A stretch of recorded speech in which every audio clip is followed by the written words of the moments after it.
All right, so hello everybody. My name is Kevin, and I'm here today with you to give you yet another talk about asynchronous programming in .NET. And so why did I feel the need to make a new talk when there are already so many great resources online about async programming? Well, the task API in .NET is very complex to use, and most of the talks I've seen and resources, why they are great, they tend to focus on how to use the API, but they don't really explain how it works or why it was designed that way. And the issue with that is that whenever you are faced with a new situation, you need to extrapolate from what you learned about what type of code you should write. And since you don't really understand how it works deeply, you sometimes end up making the wrong decision. And to illustrate my point, there are a lot of well-known best practices. For instance, you should use ConfigureAwait first whenever possible, or when waiting synchronously for a task, you should use getAwaiter.getResult. And those are great advice. But because of that, I've seen many talented senior developers write code like this, or this, or this. And it may not even be obvious what is wrong with that code because it's actually just the logical application of the best practices. But if you know how it works, then you will see that this code doesn't actually make sense. And so today I would like to try something new, which is to start from nothing and re-implement a task and then async await on top of it from the ground up.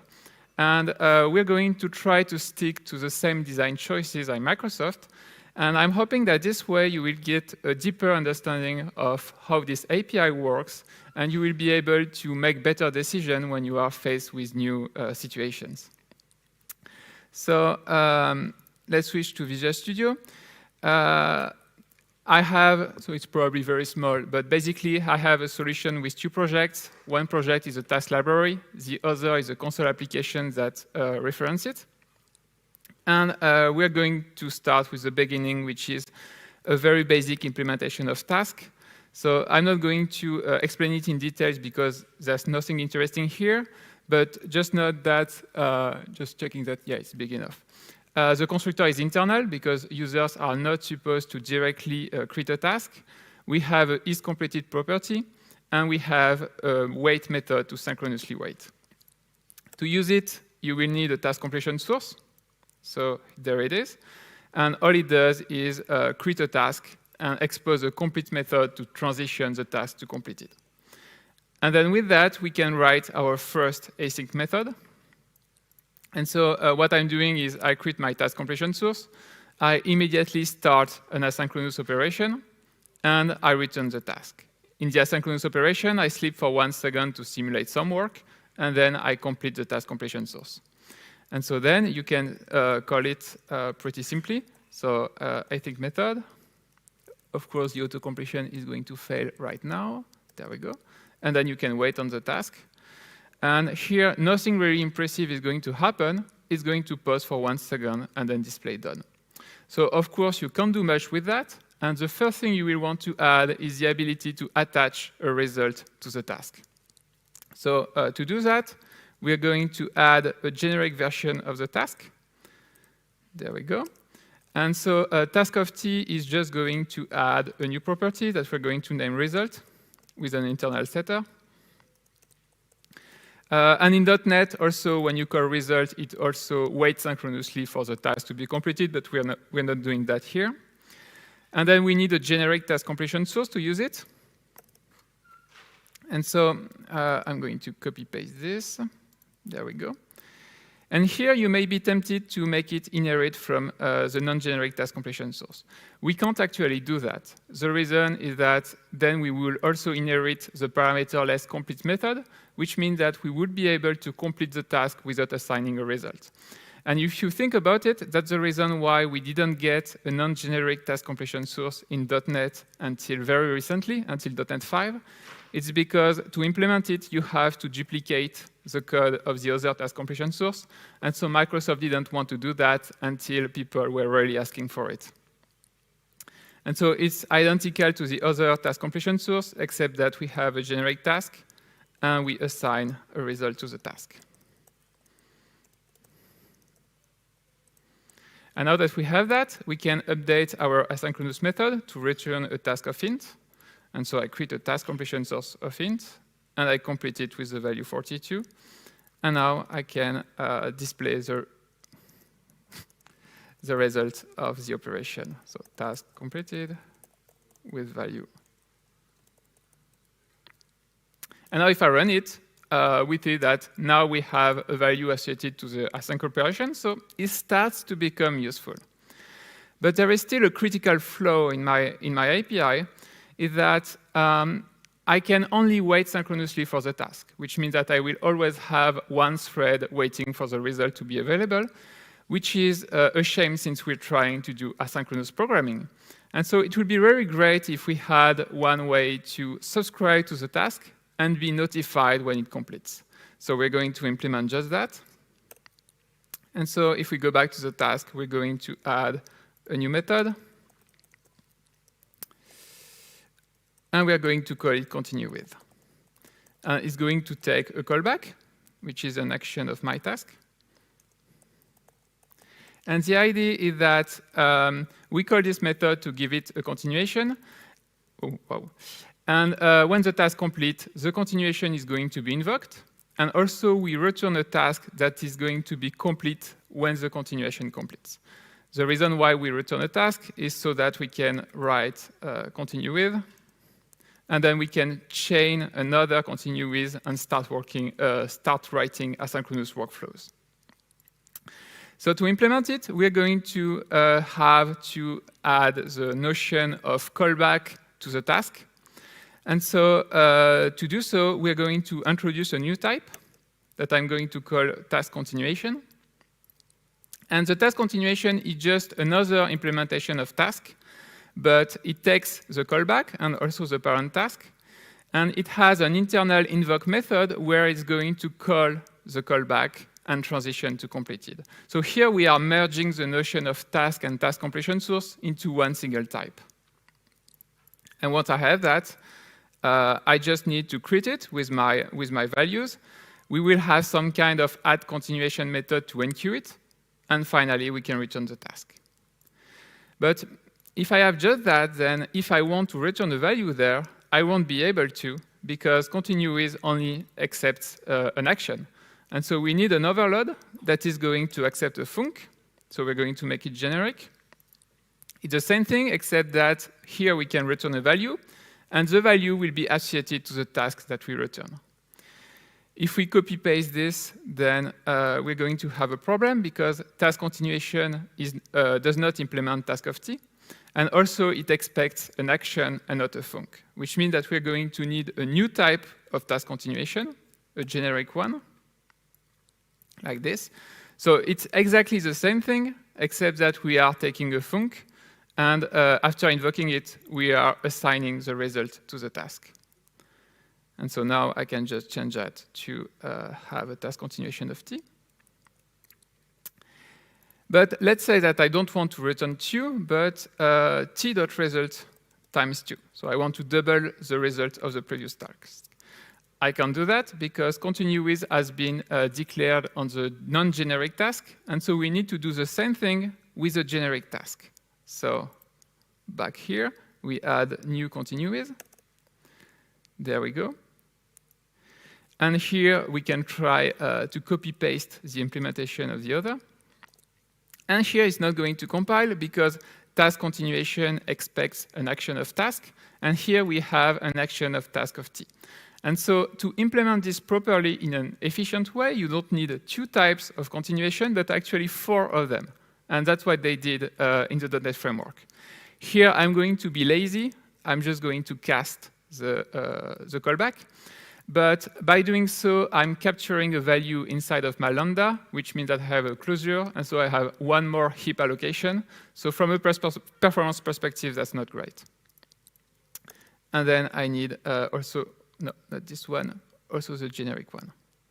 All right, so it's time to implement our add continuation method. So I'm going to add it right there. So what it's going to do is, I have a to-do, we will get back to it later, but I just add the task to some kind of internal queue. So we are going to use a concurrent queue for that. That will do the job nicely. So concurrent queue of my task, and we call it continuations. And then at some point, we need to invoke those continuations. So whenever my task transitions to completed, we are going to call an invoke continuations method. And invoke continuations will be in charge of executing those continuations. So invoke continuation. And so all it does is it dequeues everything from the concurrent queue, and it calls invoke on those tasks. Here we have an error because we only declared invoke on the task continuation. And here we have instances of the base task. So there are many ways to fix that. For instance, we could introduce an interface for tasks that have an invoke method. But actually, in the .NET framework, they added the invoke method directly on the base task. So here we're going to add that. And the idea is that on some tasks, it's not a valid operation to call invoke because they don't have an action to execute. They are just linked to a task completion source. And because of that, we have to make the method internal, because if we made it public, then users will call it on the wrong task, and it will be very confusing for them. And then we need to override on every one of our implementations. All right. And so we are getting pretty close. I still have my to-do here. So what do I mean here? So when I call continue with, I'm going to enqueue a continuation. And when my task transition to completed, I'm going to invoke that continuation. But what is going to happen if I call continue with on a task that is already completed? Then I'm still going to enqueue the continuation, but I will never invoke it because the task has already transitioned to completed. So to avoid that, we need to add a check here. If the task is already completed, then we directly invoke the continuation, and we don't enqueue it. So of course, there is a race condition here, but we're not going to take care of that for now. And now that we have that, we can update our program. So I move that inside. Then I'm going to have a second continuation, like this. And here I'm going to say second task completed. There we go. And now if I run that, we see that done is displayed immediately because we are not blocking the main thread anymore. And then our asynchronous workflow executes nicely. So it starts to become useful, but there is still one problem that is not apparent when you read this. To demonstrate it, I'm going to reduce the delay here, and I'm going to add another continuation to the original task, the one that was returned by the async method. And here I'm just going to write a message. So second continuation.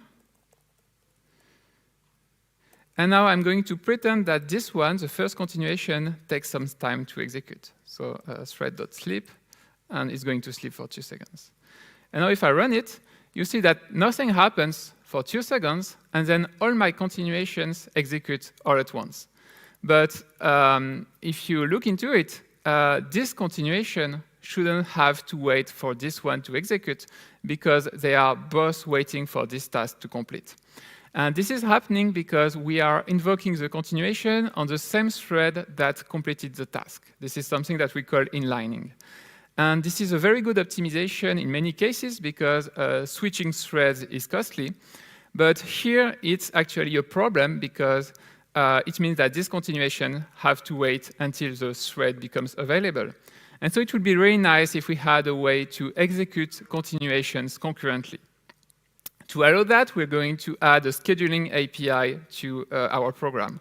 We make it an API because we want users to be able to customize the way continuations are scheduled in their own program. For instance, they may want to use their own threads or limit the number of concurrent continuations, and so on.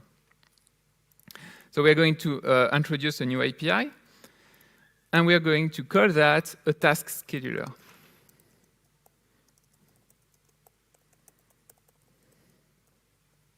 There we go. And inside, we will have one method that is QTask.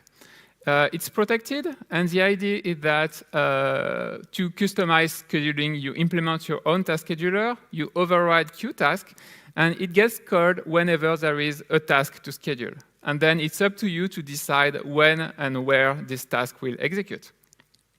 So we're going to make a default scheduler. We're going to call it the thread pool task scheduler. And I'm also going to expose it in a static field. And so we're going to implement QTask, and here we want to execute this task on the thread pool. So I'm just going to call threadpool.queuserWorkItem. And here I call invoke on the task. And it looks nice, but there's actually a problem with that, because here I'm inside of my task API, and so I can call internal methods. But let's say that I want to do the same thing in my client application. Then here I have a compilation error because invoke is internal, and so I can't call it. And I don't want to make invoke public because, as I explained, it's going to be confusing to the user because you can't call directly invoke on some task. So how can we fix that? So we need a way to allow to execute only the task that was given to the QTask method. There are many ways to do that. For instance, we could add a parameter which is a delegate to the invoke method. But instead, in .NET, they added another method to the base task scheduler that is named execute task. So it's actually try execute task in the real .NET.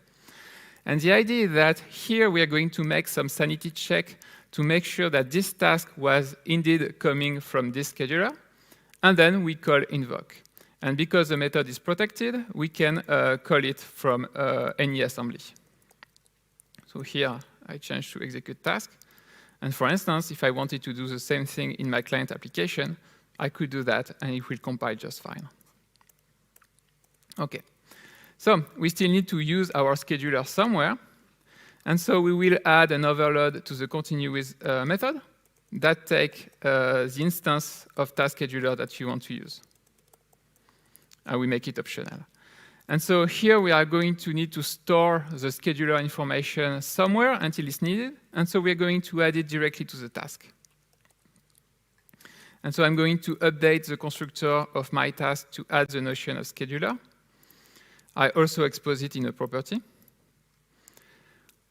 And then, unfortunately, I need to update the constructors of all my tasks. So it's a good thing that I don't have 4 different types of continuations. So right there. So every time I just add the scheduler parameter, and I give it to the parent constructor. And here, if it's null, I use default instead. And that's the last one. And then I just need to update all my continuous to give the scheduler information. So that's the boring part. So here, and every time I just give the scheduler to my constructor. There we go. And the last one. There we go. OK. Now we still need to use that scheduler at some point. And so to do that, the same way as we have an invoke method, I'm going to add a schedule and start method. And what it's going to do is get the scheduler that is associated to your task and ask it to schedule the task. And so whenever I was calling invoke, I'm going to call schedule and start instead. So there is here and here. One last thing, I still have my to-do here. So I need to check that this task was indeed associated to this scheduler. Now that we've added the scheduler property, it's pretty straightforward. I check if the scheduler is this. And if it's not, then the user is trying to do something fishy. And so we throw an exception. All right, so now if I run my program, we see that second continuation completes immediately. And then the other continuations complete as expected. So we've successfully added the notion of scheduling to our API. But there is a problem, again. We've completely removed the notion of inlining. Now, every time we want to invoke a continuation, we will always schedule it to a new thread. And as I said, it's really a nice optimization to be able to execute the continuation on the same thread. And so we will add this possibility to our API. So to do that, we go back to the base task scheduler, and we add a new method that is try execute task inline. It's going to be virtual. And by default, we return false. And then in a thread pool task scheduler, we're going to implement it.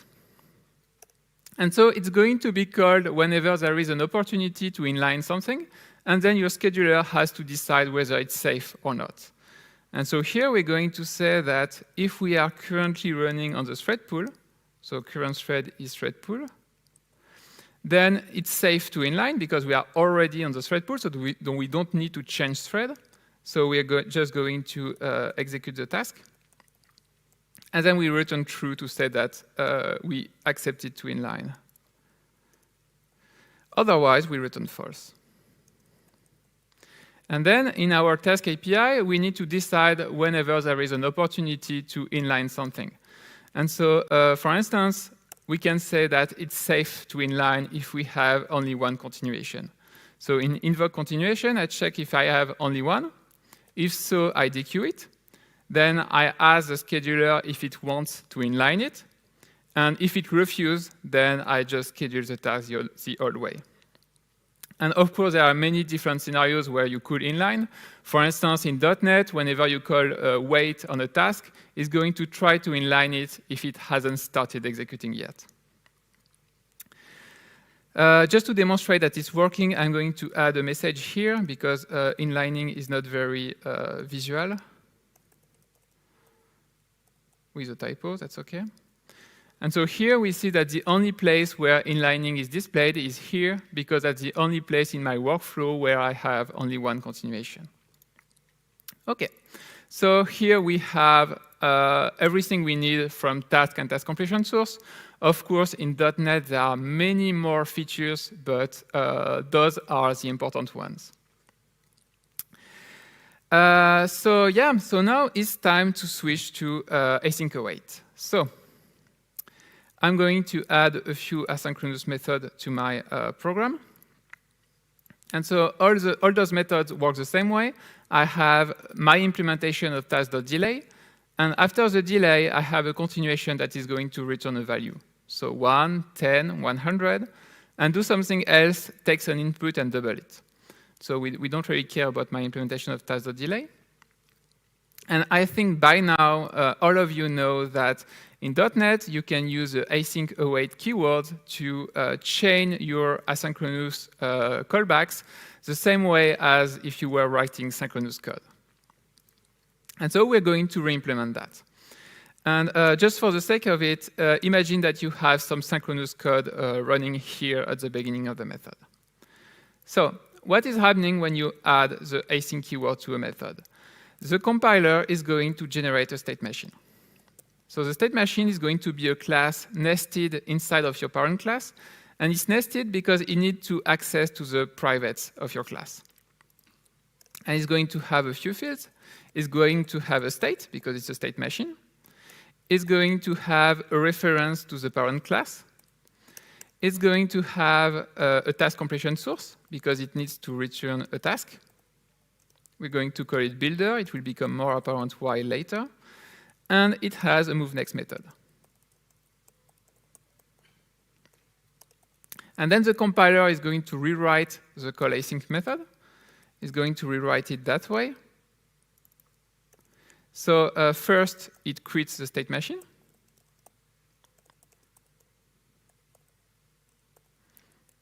Then it assigns the this parameter if your method is not static. This equals this. If you also have arguments to the method, they will be stored in additional fields of your state machine. Then it calls moveNext. And finally, it's going to return the task. So builder.task. Wait, not, oh yes, my task completion source. All right, and now we're going to implement this moveNext method. So you can think of a state machine as a giant switch case. And the first time, the state is going to be 0. So the first thing we do is update the state so that the next time we call move next, we jump to the next branch. Then here, we're going to execute the synchronous code that you would have put here. And then at some point, we get to the first await. And so we have to await an asynchronous operation. To do that, we're going to add a field of type task, my task. And we're going to call it awaiter. And so we need to await do something async. So we're going to store that in the awaiter field.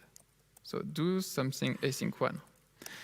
And then we need to be notified when it completes. So we're going to call continue with and ask it to call move next.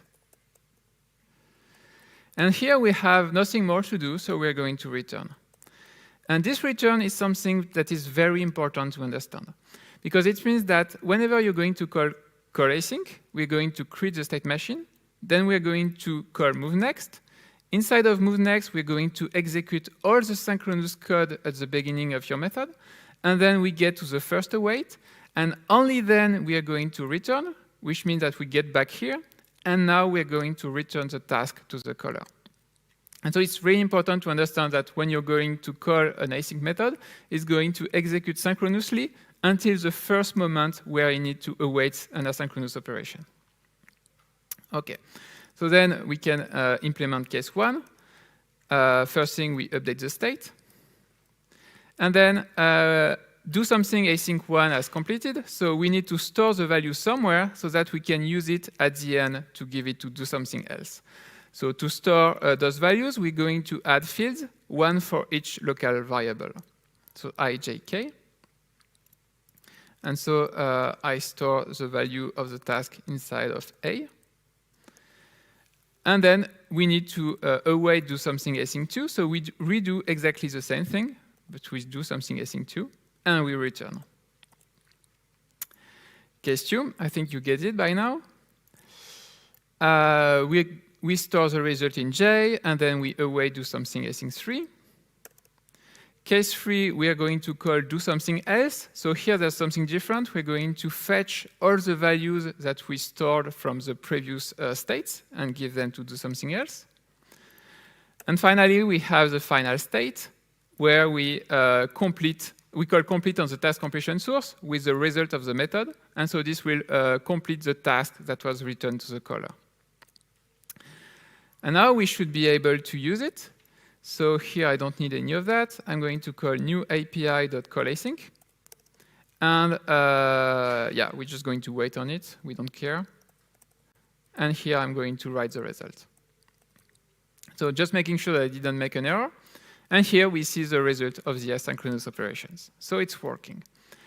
There is one thing I want to improve, is that here we are always calling continue with, which may schedule the continuation on another thread, even though in some cases, do something async may complete synchronously. So in those cases, it would be nice to directly jump on the next branch of the state machine.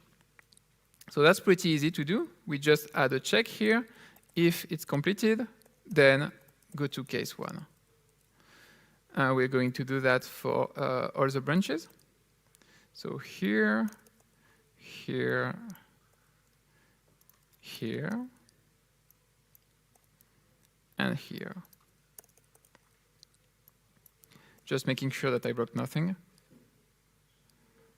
All right. OK.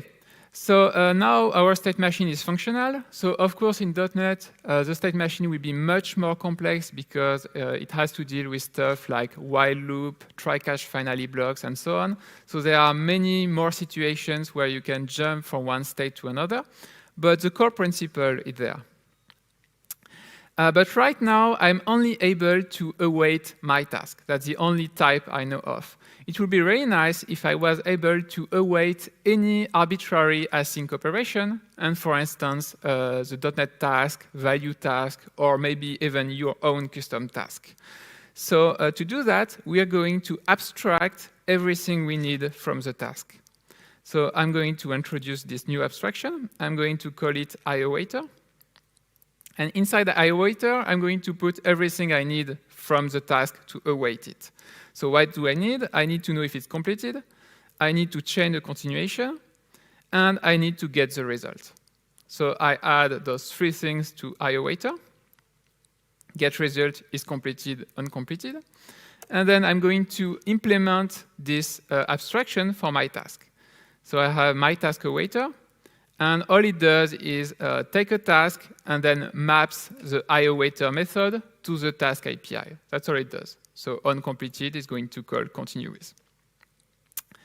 Then I still need to get my instance of task awaiter. And so we're going to introduce a convention. We're going to say that whenever we await something, the state machine is going to call getAwaiter on that something, and getAwaiter is expected to return an instance of awaiter. So I'm going to add an awaiter method on my task. So here I'm making it an extension method. I could make a normal method, it's just that it's more convenient to have everything in that file. So just imagine that it's a normal method. And all I'm doing is returning a new instance of task awaiter. And now we can update our state machine to use this abstraction. So here, instead of having a task, we will have a task awaiter.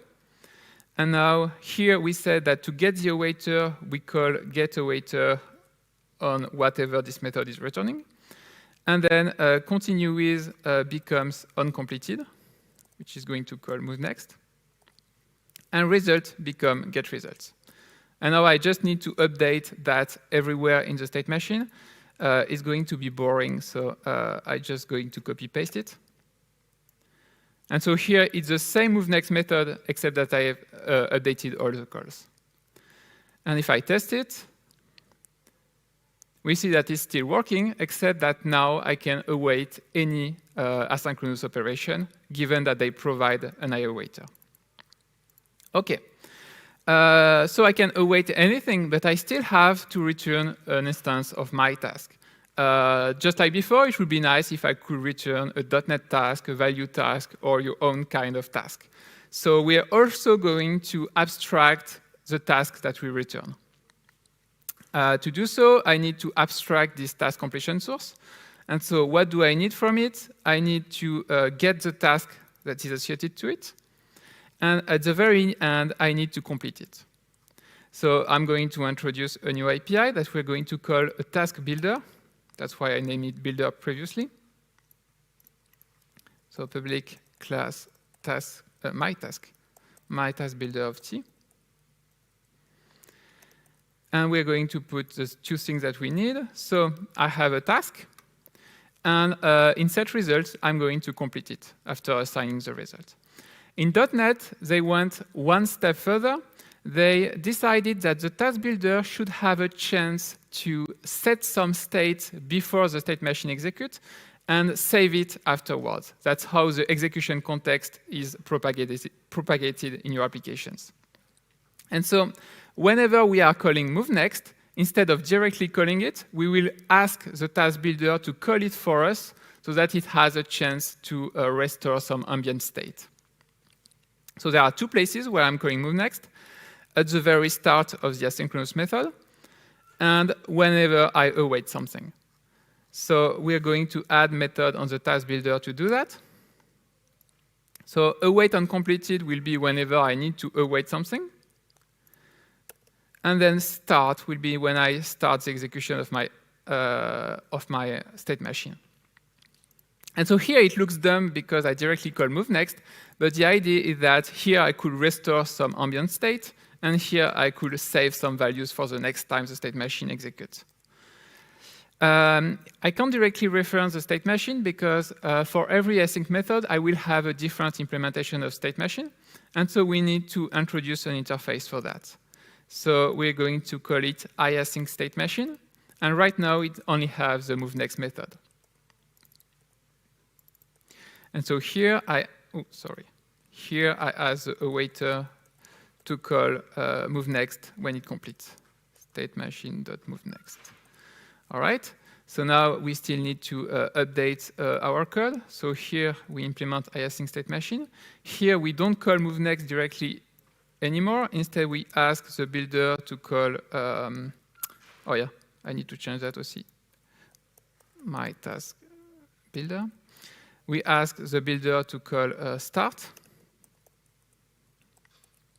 And here we don't do a waiter on completed. Instead, we ask the builder to do that for us.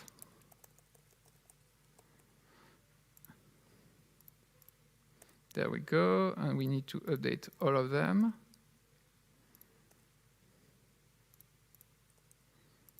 And here, complete becomes set result. Just making sure that it didn't break anything. I did. So I have a compilation error somewhere, and here it's complaining because I don't have the semicolon. And here it's still working. All right. So now we've abstracted anything, and so we can await any type of task, and we can return any type of task. We're not going to stop quite there. We're not going to stop there. And I'd like to optimize the code a bit. So right now, we are doing a lot of heap allocations. Heap allocation add pressure to the GC, which in turn induce unwanted pauses in the client application. So it's great to reduce them. The reason I'm going to show you those optimization is because part of the API has been designed only to allow those optimization.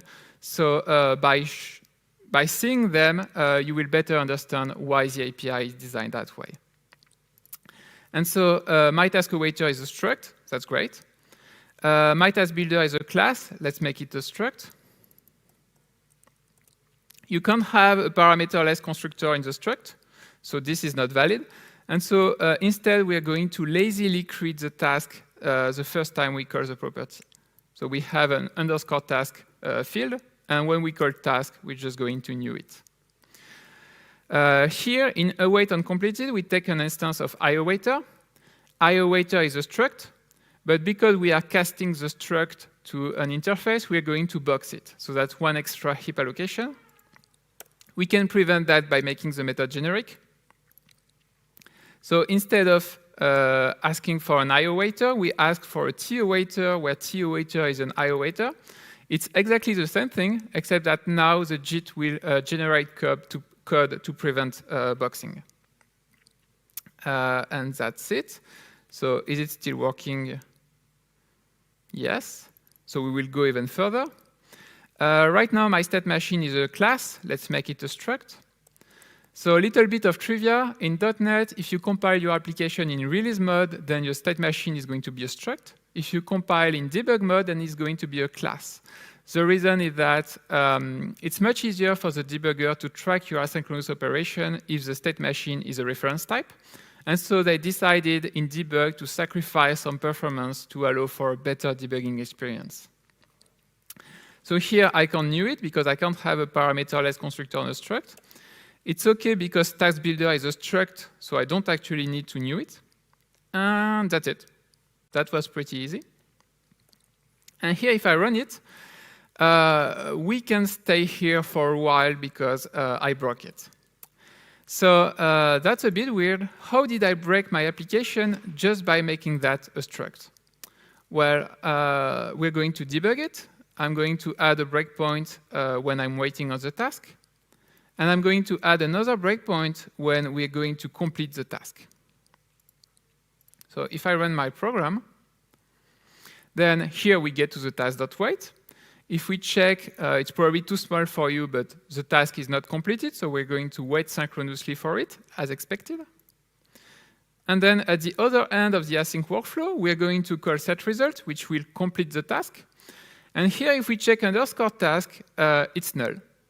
And that's really weird, because if it's null, it means that it's going to be lazily allocated when I call the task property. But we've already returned a task to the client. So how can it be null? Well, this one is actually a bit difficult to understand, so I prepared some drawing for that. No, not this one, this one.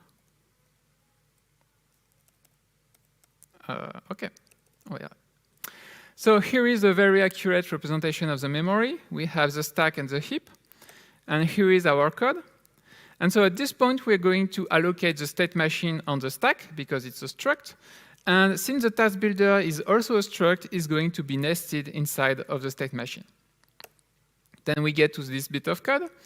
And here we're going to box the state machine. We're going to box it for 2 reasons. Here we are casting it to an interface, so that causes some boxing. And here we are getting a delegate to an instance method of a struct. The problem with that is that your delegate can be invoked at any point in time in the future. And by this time, the method will have returned, which means that the struct will be cleared from the stack. So your delegate may be referencing invalid memory. So to prevent any problem, when you do that, the runtime automatically make a copy of your struct on the heap so that it can live as long as the delegate is alive. Why is that a problem? Well, whenever you box something, you're going to allocate a chunk of memory on the heap. Then you're going to make a copy of your struct inside of the box. Then we're going to call return state machine.builder.task to return the task to the caller.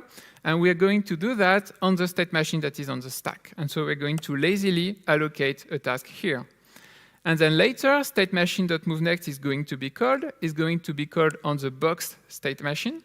And so we're going to call setResult to complete the task.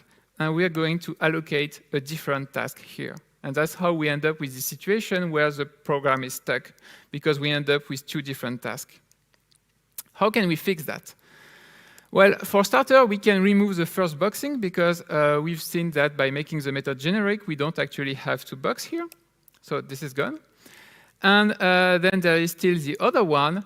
To fix it, we just need to add some code right there. So here we're going to add some code to force the allocation of the task. And how does that help us? It means that we're going to force the allocation of the task while the state machine is still on the stack. And then when we're going to box it, we're going to make a copy of it with the task already allocated. And then our 2 state machines are going to reference the same task. So we're going to do that. Let's see. So that was in here. So first, I need to make my method generic. So I have it right there. So I'm added the tstate_machine parameter. Also, I didn't show that in the PowerPoint, but I'm adding the ref parameter. Why is that? If you call a method and give it a struct, you're going to make a copy of the value. That's how struct works. And since we have a copy, we have exactly the same problem as before. And then here we force the allocation of the task.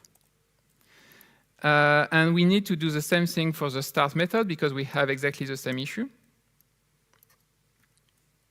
And now if I run my program, yeah, I need also to update the usage. So ref.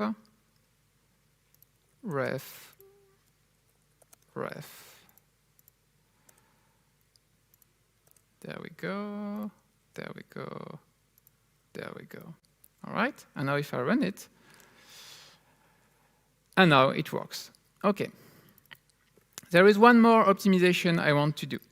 Right now, we are boxing the state machine in await uncompleted, as I explained to you. And we can't prevent that. That's a runtime limitation.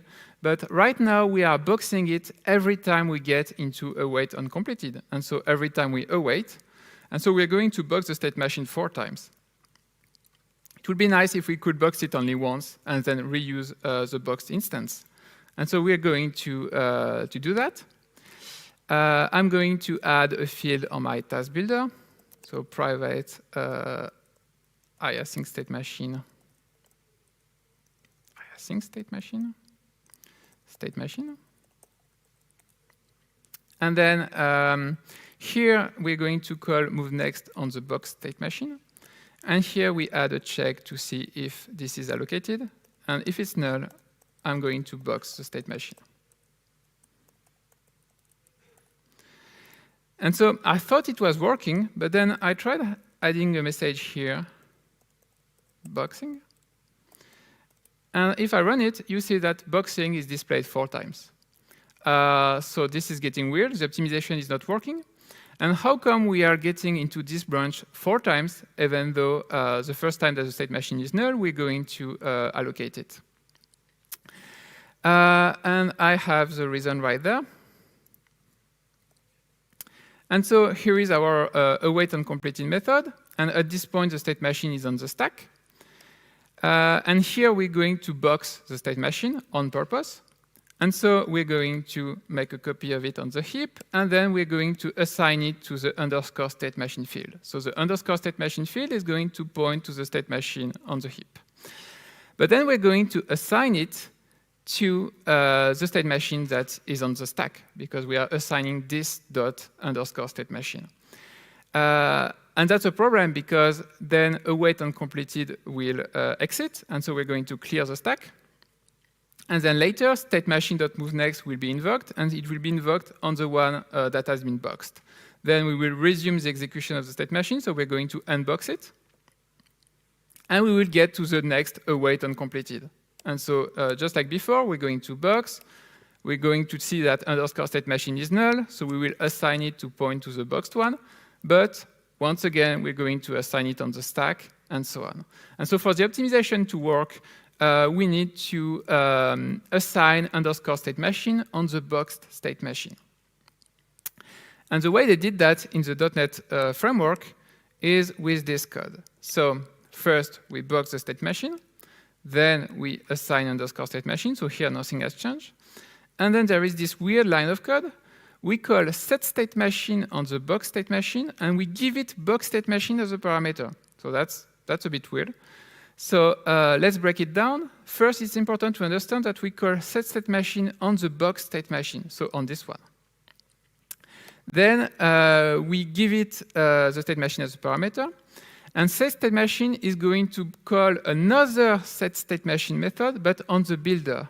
And so it's going to call it on the boxed builder, so this one. And finally, builder.setStateMachine will assign the field. And so we will end up with the underscore state machine in the boxed one. So we're going to implement that real fast. So here, this is the code that I showed you exactly.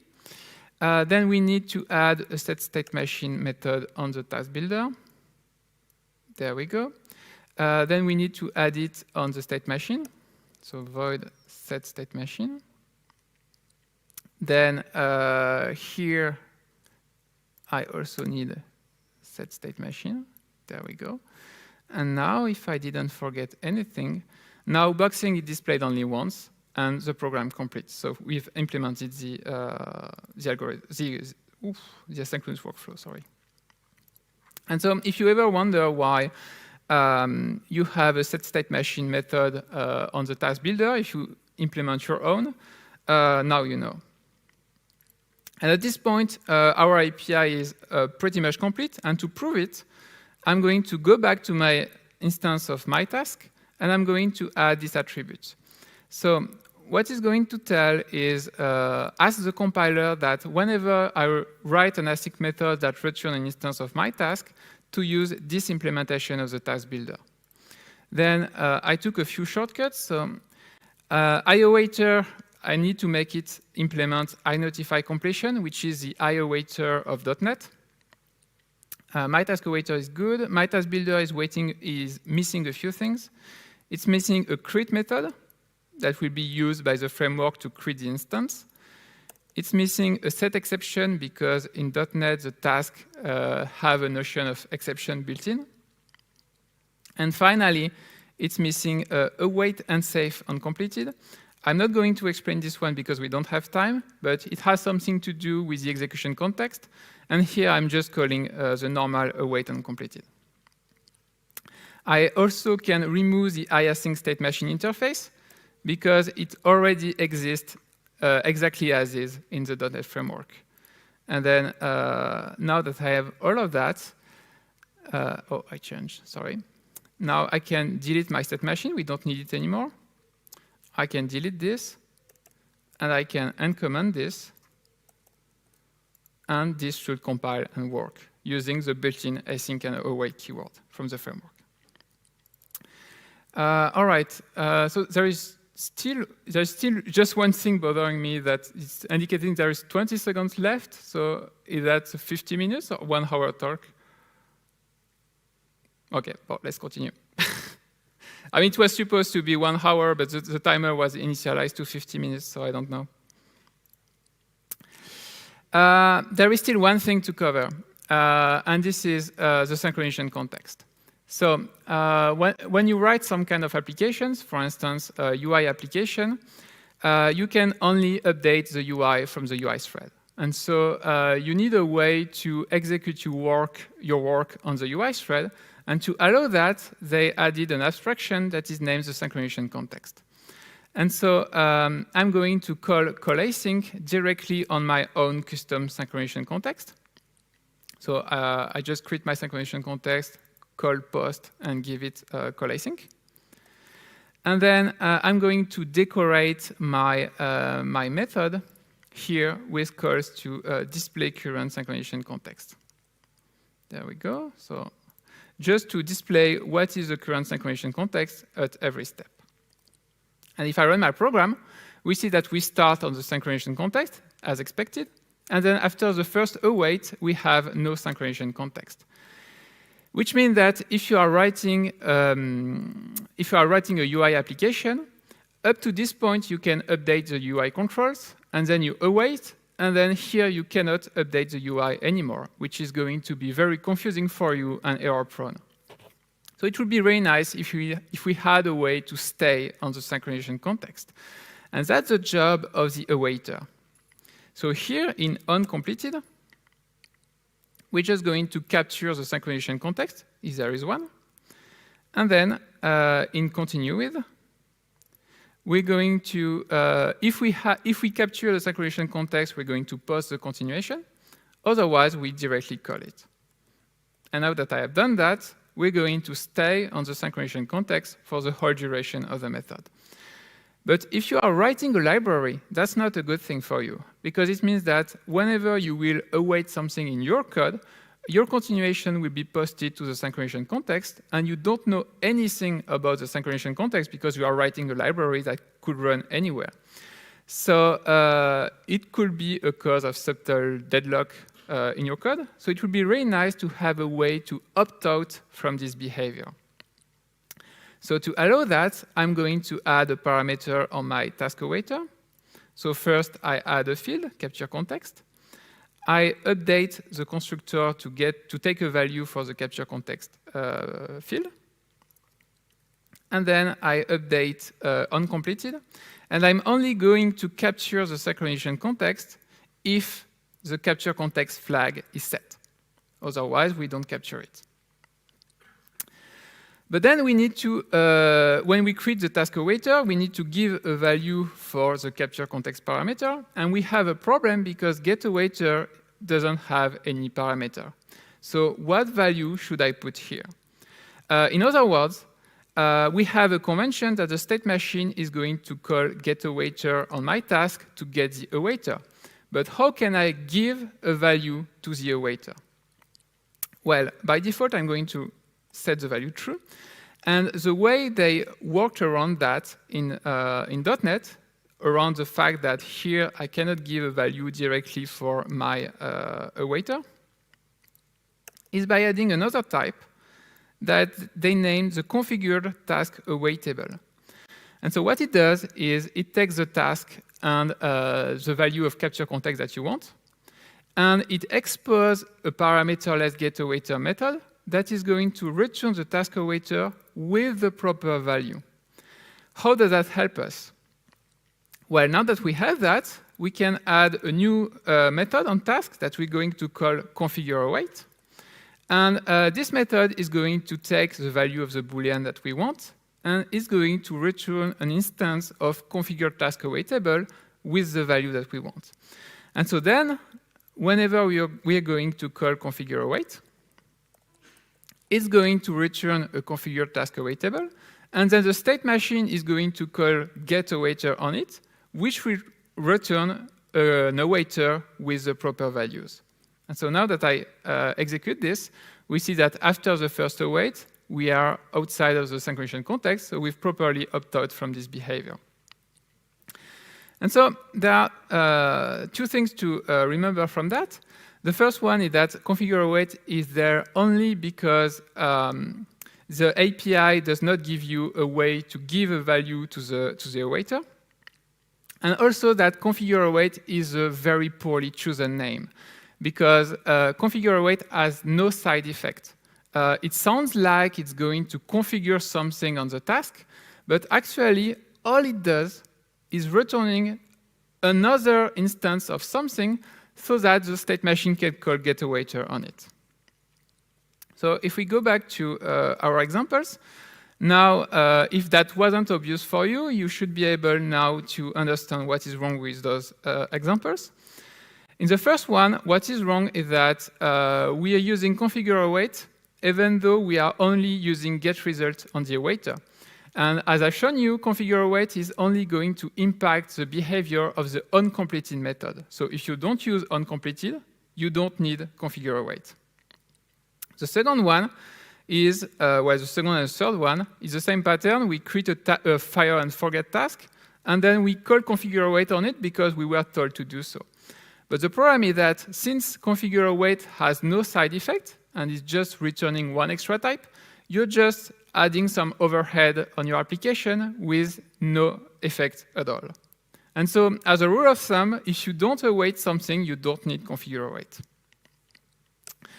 All right, so that's it. The full source code of this demonstration is available on GitHub. Feel free to check my blog, though I mostly talk about debugging. And also feel free to ping me on Twitter if you have any question. And I think we have still a little bit of time for questions, if there is any.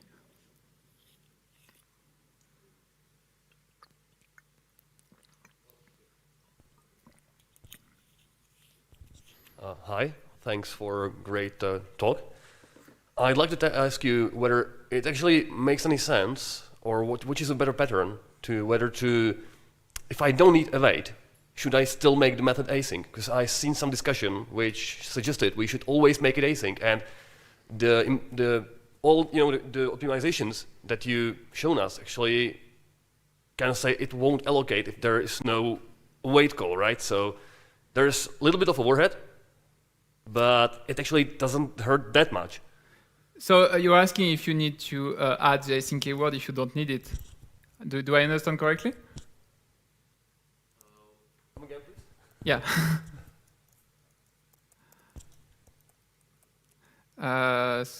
Something, just to be sure that I understand correctly, basically there are two ways to write that. Either I make it async and I... Yeah, because a lot of teams like ASP.NET, they are actually returning the other task that is along the way, but some people who talk a lot about code and patterns and stuff like that, suggesting always make it async because it is less error prone. So what is actually your recommendation in this case? Yeah, well, so the question is whether to do that or that. And there are really two schools to this. Personally, I tend to remove async whenever I can because then I remove the overhead of the state machine. But it's not true to say that the two are identical. There are subtle differences. The main difference is that here, this method cannot throw an exception. Basically, here, if you throw something, it will be automatically wrapped inside of the task. Whether here, if you throw something, it will propagate like a normal exception. It also impacts the call stack of your call. Here, the method will be completely invisible from the call stack if it throws, whether here you will see something async on the call stack. So it's really a matter of whether you care about that or not. Personally, I prefer to save the extra bit of performance, but I perfectly understand that some person prefers having proper call stacks. If I'm correct, this actually changed. I think like .NET 4, .NET Framework 4, maybe 4 to 4.5 or 3.5 to 4. I'm not quite sure, but the field behavior was different before. If I'm not mistaken, I just read a blog post about it yesterday. And it changed in .NET Core, of course, together with unobserved task exception, which is now consumed completely by the basically by the CLR. Yeah, that's something else. Okay. So yeah, before .NET 4.5, if you had a faulted task and you didn't observe the exception, sorry, then when the finalizer run, it will rethrow the exception, we would crash your application. Then they figured out that nobody wanted that, and so they removed it. And so nowadays, it's perfectly fine to start a fire and forget task and not observe the exception. So it's probably a good thing to log it.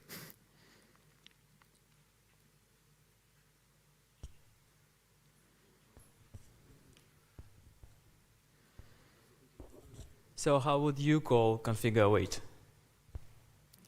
Oh, well, actually, I will do something totally different. I think there is something missing in the API. I think ConfigureAwait is only there because the awaiter has too many concerns. I believe the awaiter should only be what I showed you first. So basically a mapping of awaiter on your API. So basically just a way to translate your task to whatever the state machine does. And I think the concern of deciding where to resume the execution should be given to another type. And so whenever we await something, we should have the possibility to tell what kind of, I don't know what this type would be named, but what type will decide on what context we should resume. Because if you think about it, right now it's the task awaiter that decide that the continuation will run either on the synchronization context or elsewhere, but that's a concern that you have for any operation that you await. So it shouldn't built in my opinion, it shouldn't be built inside of the task awaiter, but there should be an extra layer of indirection on top of it for that, which is a way to completely dodge your question.